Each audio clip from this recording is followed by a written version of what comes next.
kettled. Like the sick inspector. Yeah. Should he arrive? So the first thing that's happened today, viewers, we are kettled in the first class compartment of the, what train is this? The Cambridge train. Peace train. I'm Joanna. I am here because our democratic and humanitarian rights are in pieces, and we want to show our support for the people of Palestine and our dissatisfaction with the British government. It's just not turning up, that's why I'm here.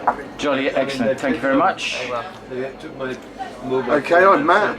I'm here, two reasons I suppose. The sort of major and the minor premise. Right. The major premise would obviously be that Gaza is rubble, blood-soaked rubble, and the minor premise would be that the man holding the camera has been badgering me for 18 months, quite rightly of course, to add my weight to the story.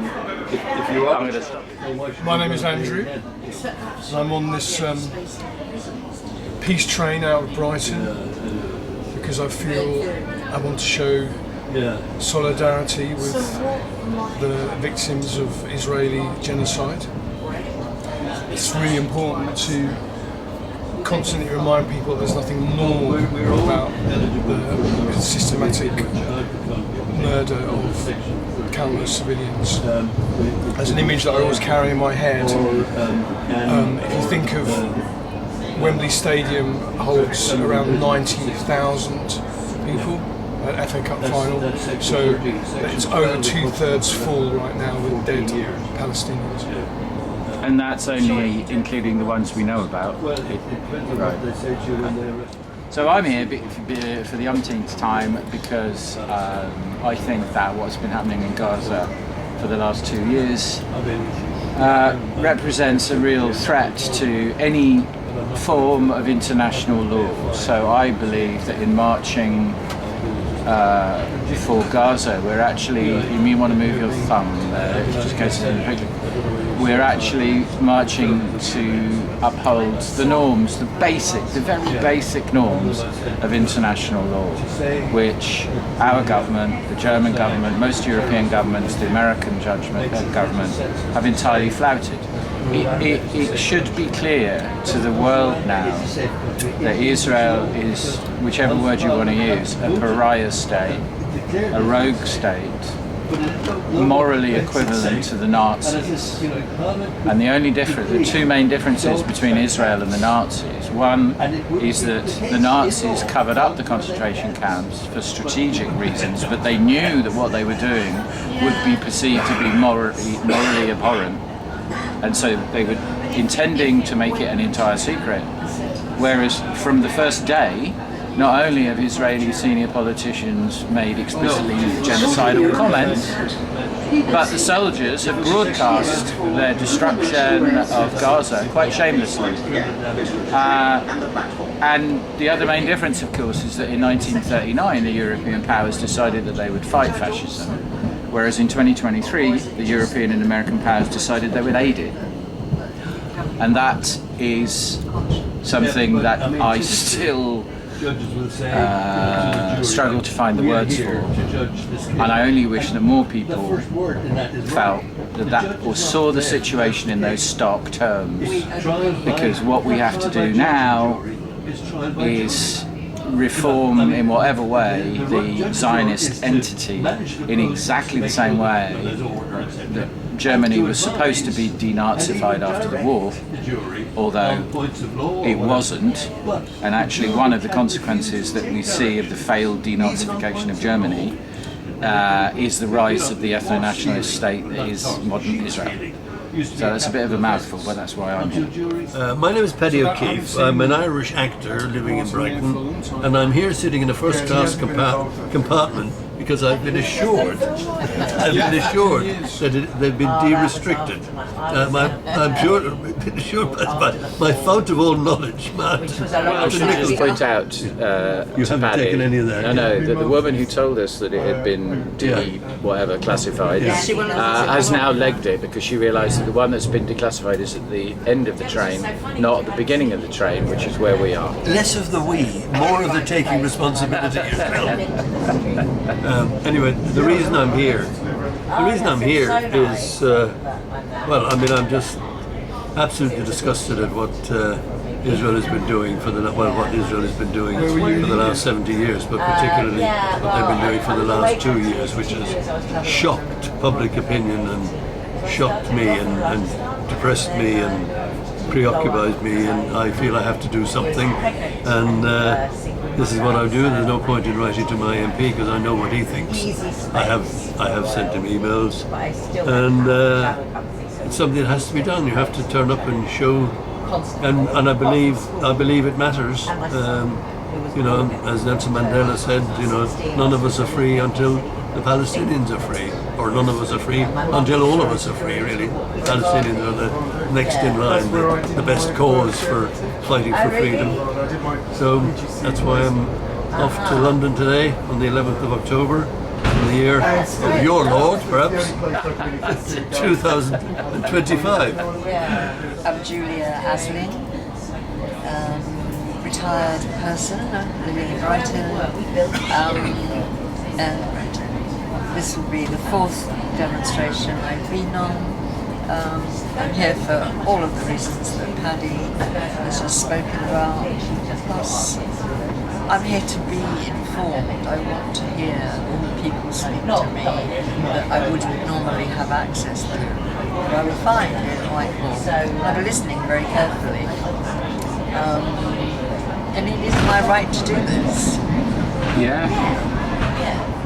And if the government has its way, this might be the last chance you have to do this, because they want to ban repeat demonstrations. Yes, I haven't got my head around that.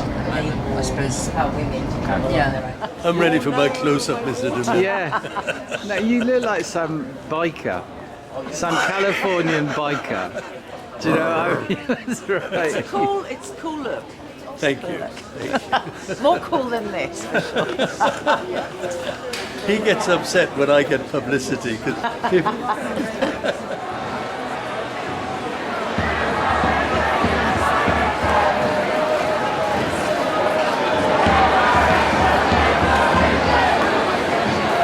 Well, look at this.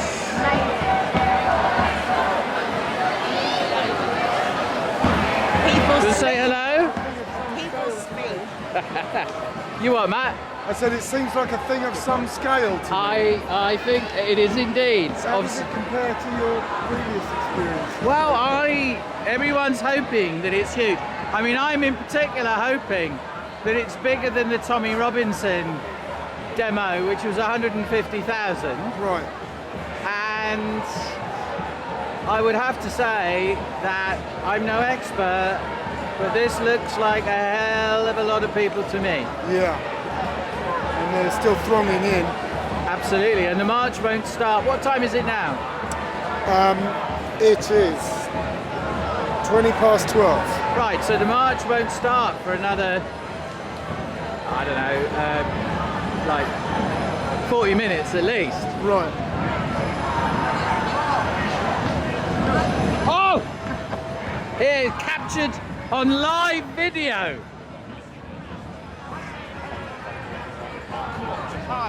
Hey! Right. Few well-chosen words, Jace, please. Nice to be here. Yeah. Lots of people. No, you go ahead, you go ahead. Lots of people. Lots of people. Don't know how many. No, it's fine, honestly, it's fine. There'll be more than there will be reported there are. Yeah, I would as suggest. per usual. As per usual. Sorry, that's very insightful. Hello. Oh, you're still there? Yeah. Hello, first of all. Hello. You're right. I was over there. Where? Over there. Hey, Matt,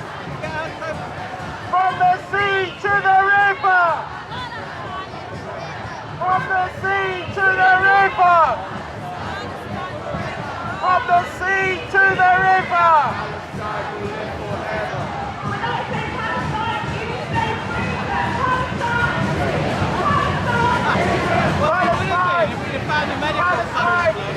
Palestine! Palestine! Palestine! Palestine! Palestine! Mike, please. Are you on? Okay, yeah.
Child for standing up to the soldier who shot her cousin in the head in front of her.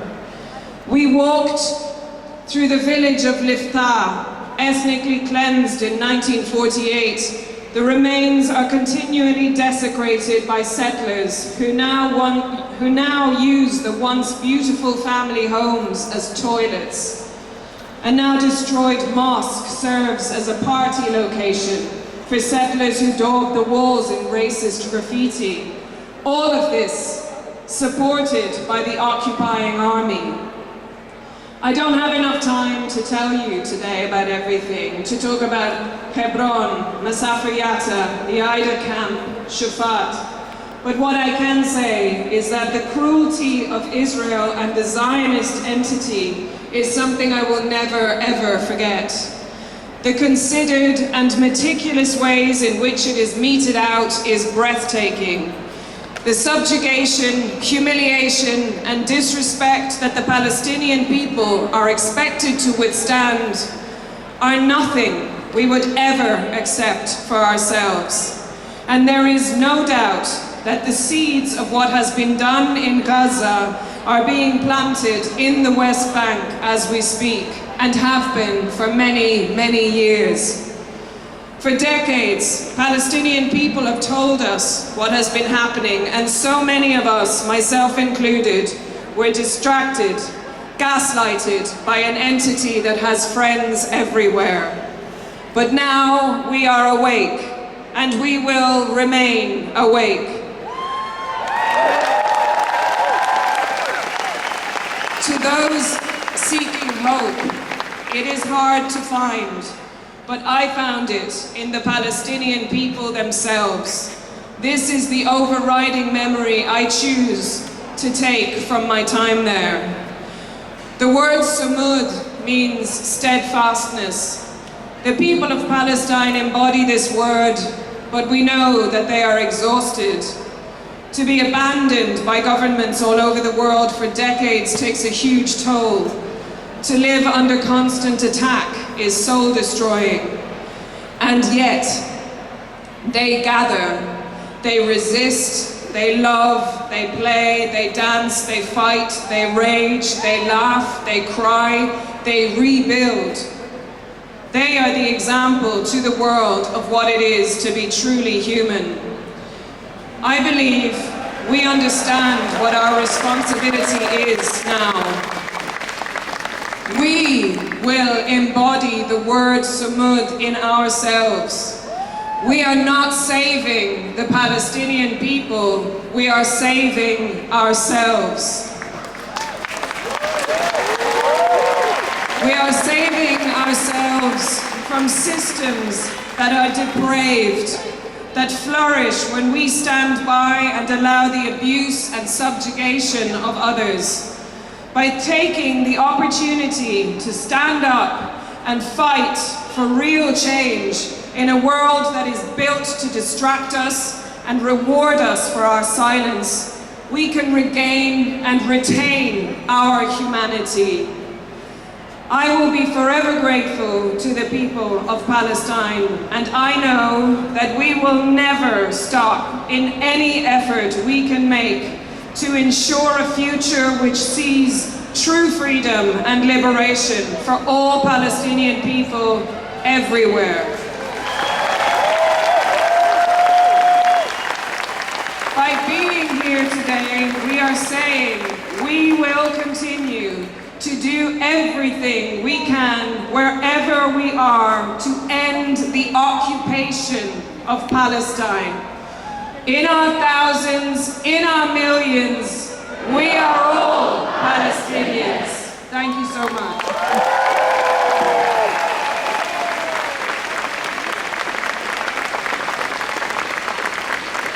Thank you so much. Now, I've been coming on these marches for over 25 years. And there's been people here that have been coming on these marches for much longer. But we've got to continue marching until every single Palestinian is free.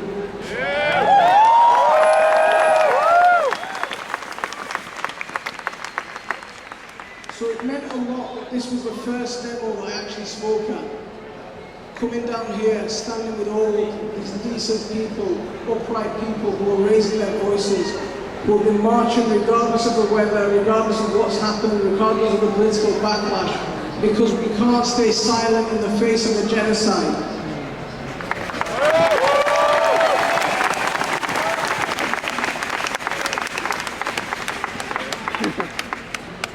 And you see that with the gutter print press and the right wing, the way they demonize and the way they try to destroy any politician or anyone that raises their head above the parapet. The characters assassinated, they try to ruin careers, and they try to destroy reputations beyond repair. And that's exactly what they tried to do with the Honourable Jeremy Corbyn, a thoroughly decent man.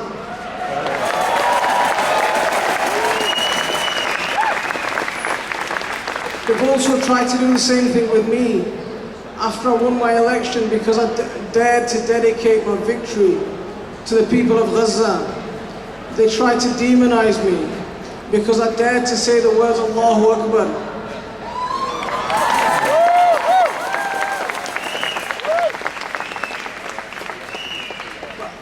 I'm lucky. I come from a party that doesn't bow down to the right-wing gutter press, that has a leader in Zach Polanski.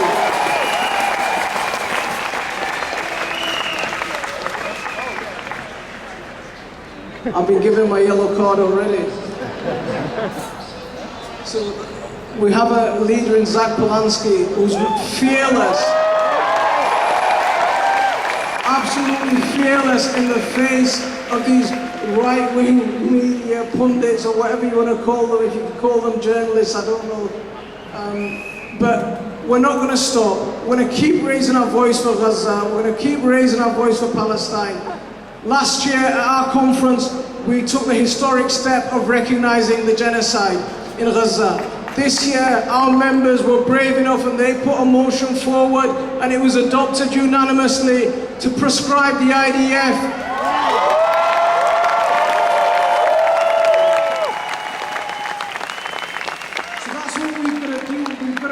sure that the guilty are brought to justice. Any British national that's gone from the luxuries of this country to go over there and commit war crimes, we've got to make sure that they're brought to justice. And we've got to stay united. And that's what I see on these demonstrations every single time. We see Muslim, Christian, Jew, marching hand in hand, together, shoulder to shoulder, and we won't be divided.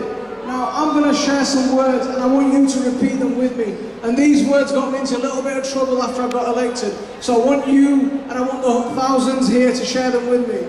So, we will stand up. We will stand up. We won't be silent. We won't be silent. We will raise our voice for Gaza. We will raise our voice for Gaza. We will raise our voice for Palestine. We will raise our voice for Palestine. Allahu Akbar!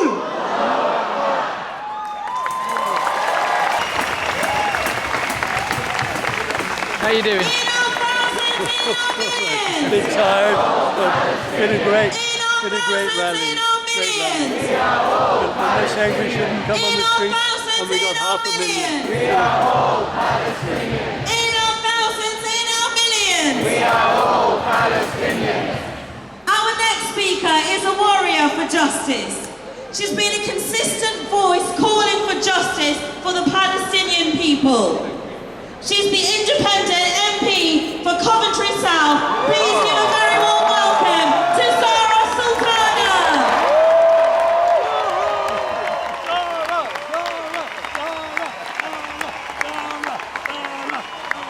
So I've been told there are 500,000 people here today.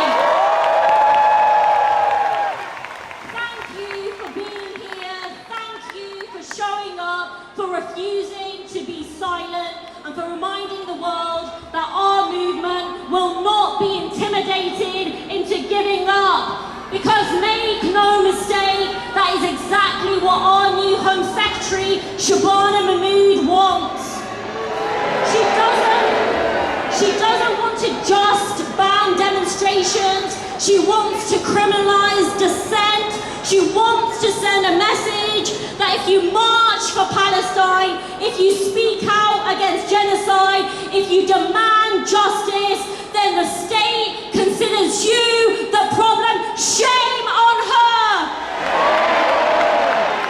Let's remember, in 2014, the same Shabana Mahmood lay on the floor of her local Sainsbury's protesting against goods made in illegal Israeli settlements. A week later, she addressed a Palestine protest like this in Hyde Park, praising the compassion and humanity expressed for the people of Gaza. That was before she swapped solidarity for a ministerial car. Today, she's not lying down in protest, she is lying to the British public. She is locking up pensioners and priests for opposing the ban on Palestine action and calling them terrorists. They are heroes! And we know the real terrorists are the Israeli government and those who enable genocide. The real terrorists are the war criminals that continue to drop bombs in Gaza, and the politicians here in Britain who welcome them with open arms. Shame on them. Shabana Mahmood and this Labour government are violating our civil liberties and our right to protest, all while supporting the flow of arms to the apartheid, genocidal state of Israel. So I hope throwing Palestinians under the bus was worth it for you, Shabana, because history will remember where you stood and who you stood with. Shame on you. But we will not be silenced. We will not be intimidated by threats, by smear campaigns, and by the abuse of police powers. The right to protest is fundamental. It does not belong to ministers, and it sure as hell doesn't belong to the Metropolitan Police. It belongs to the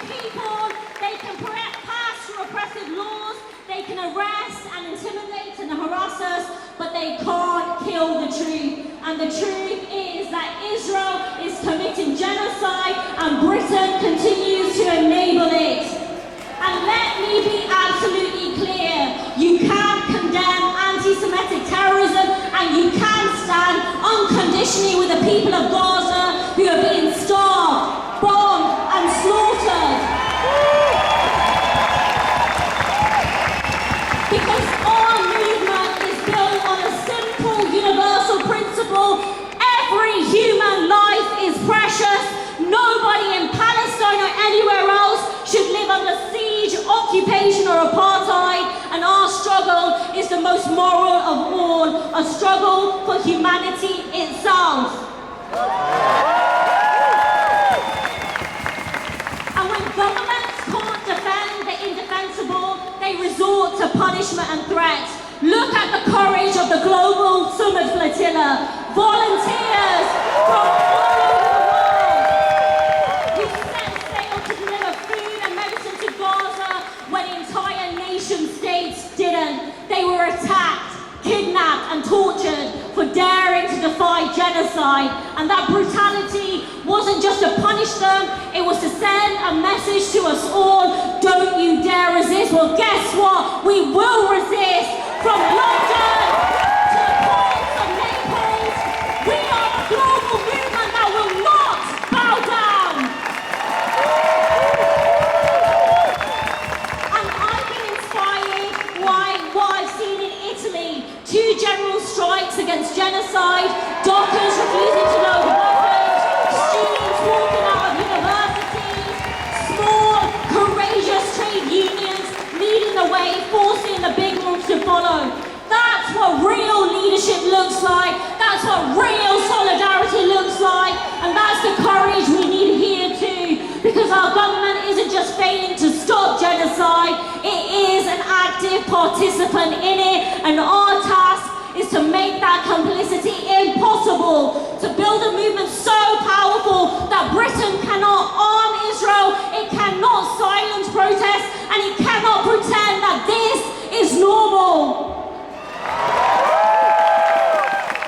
And let me say this clearly: only Palestinians will decide their future, not Washington, not Westminster, and definitely not the war criminal Tony Blair. A man with the blood of 1 million Iraqis still on his hands is now dreaming to return as the colonial viceroy of Gaza. We say, never again. Gaza will be free, Palestine will be free, not managed, not occupied, and not reconstructed by war criminals. As Israel's bombs still fall, the Palestinian people celebrate a ceasefire, a testament to their unbreakable spirit. But we know peace means more than a pause in the bombing. It means freedom. It means freedom from occupation, from apartheid, from siege, freedom to decide their own destiny. And until that day comes, we will keep marching, we will keep boycotting, we will keep divesting, and we must sever all diplomatic relations with the genocidal apartheid state of Israel. Expel the ambassador, shut down the embassy.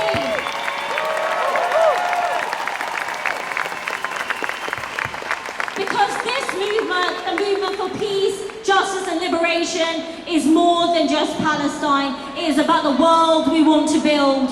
A world mired in war, repression and occupation, or a world rooted in solidarity, dignity and freedom. And we know which side we are on. Free, free! Free, free! Solidarity always! Thank you, Zara, and thank you for making very clear which side you're on and where you stand, which is by the Palestinians.